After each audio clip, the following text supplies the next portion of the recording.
headlines, and we move on to school closures, the possibility of it. Concerns of hundreds of parents will come to the forefront this afternoon as the Board of Education debates on whether to close 3 public elementary schools. Now, on the chopping block are Queen Liliuokalani Elementary in Kaimuki, Pu'uhale, and Kalihi Elementary schools. The closures are expected to save the state $2 million, but some are asking at what the cost. Now, joining us this morning is Randy Moore. He is an assistant superintendent at the Department of Education. Good morning, Randy, and thank you so much for joining us. Thank you. So we're looking at $2 million if those 3 schools are closed, and that's a recommendation being made by the department to the board, which is going to be hearing a lot of heated testimony. School closures never popular.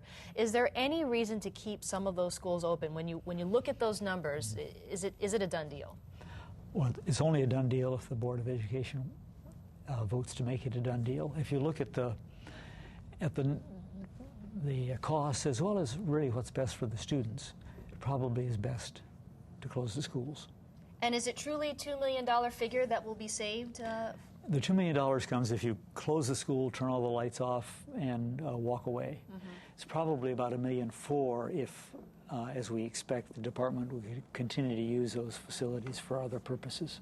And did the DOE look at any other cost savings? Because obviously school closures are never popular, or always unpopular. Always unpopular. The cost savings that come from closing a small school are fairly easy to quantify because small schools get extra money because they're small. So if you combine 2 small schools, you save the money that each one of them gets separately.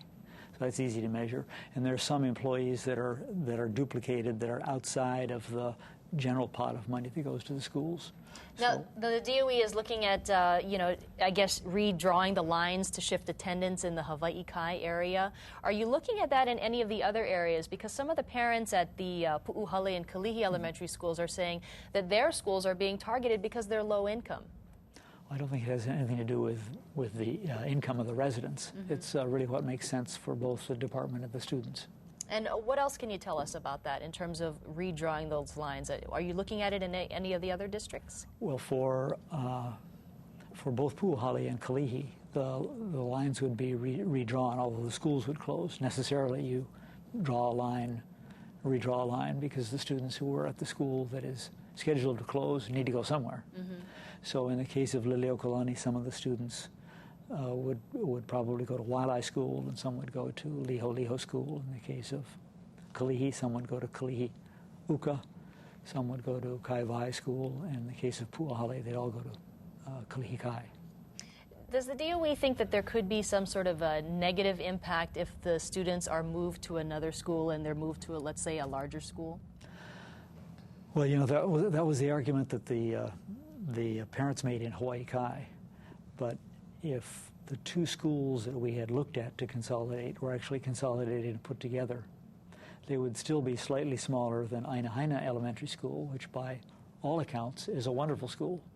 So it's not so much the size of the school that matters, but the quality of the faculty and staff. All right, and we'll probably hear some of those arguments today at that meeting. Randy Moore, thank you so much for joining us. He's the Assistant Superintendent of the Department of Education. And if you'd like to watch this interview again or see any of our other morning interviews, you can go to our morning section at kitv.com/thismorning. Kenny?